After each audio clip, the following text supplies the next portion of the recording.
Okay, so remember this. So listen. Donald J. Trump is calling for a total and complete shutdown of Muslims entering the United States until our country's representatives can figure out what the hell is going on. On January 27, 2017, Donald Trump implemented Executive Order 13769. This order, otherwise named as the travel ban, effectively banned entry from 7 majority Muslim countries: Iran, Iraq, Libya, Somalia, Sudan, Syria, and Yemen for 90 days. In the days that followed, many news organizations responded to this executive order.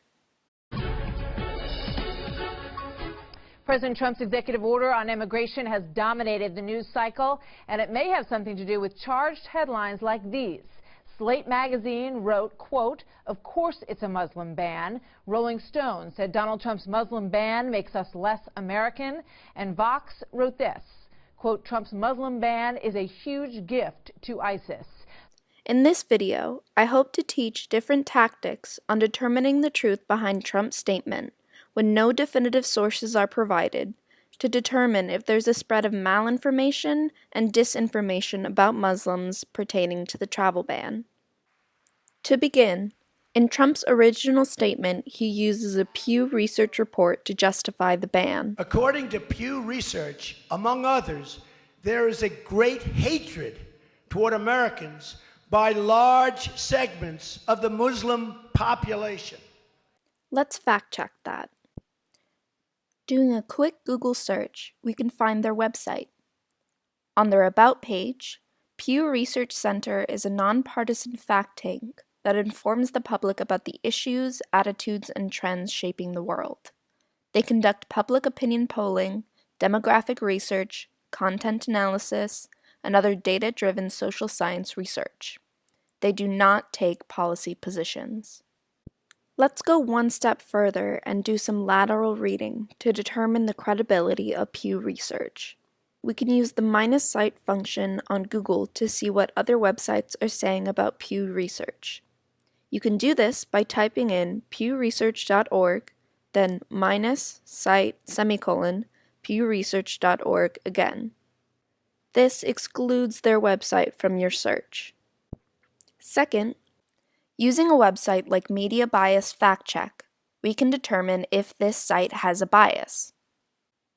As you can see here, they rate Pew Research as least bias, and a very high for factual reporting due to excellent sourcing. We have determined that Pew Research is a very credible source. Now let's fact check Trump's statement.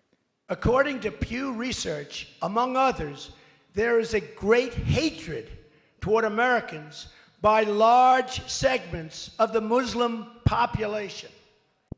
After clicking through multiple links on their website, I found a very comprehensive study on Muslims and Islam, key findings in the US and around the world. The only statement I could find pertained to how anti-American Muslims are according to Americans. This statement can be seen as disinformation, or information that is false and deliberately created to harm a person, social group, organization, or country. Let's move on to his next statement. Most recently, a poll from Center for Security Policy released data showing 25% of those polled agreed that violence against Americans, these are people that are here, by the way, people here, 25, not 1%. By the way, 1% would be unacceptable. 1% is unacceptable. 25% of those polled agreed that violence against Americans here in the United States is justified as part, think of that, as part of the global jihad. They want to change your religion. I don't think so. I don't think so. I don't think so. Not going to happen. Let's once again fact check this. Now let's determine the credibility of the Center for Security Policy. Once again, we will do a quick Google search and check their Wikipedia page. Immediately, we can see that this is a far-right, Washington, D.C. based think tank. They have a history of being criticized for their propaganda, conspiracy theories, and Islamophobia. This personally makes me believe this is not a credible source. However, let's check Media Bias Fact Check to determine their further credibility. As you can see, they are labeled as conspiracy pseudoscience. Their factual reporting is mixed, and at the bottom, we can see that the Southern Poverty Law Center has described it as a conspiracy-oriented mouthpiece for the growing anti-Muslim movement in the United States. Using these steps, I've determined that the Center for Security Policy is not a credible source for information pertaining to the Muslim population.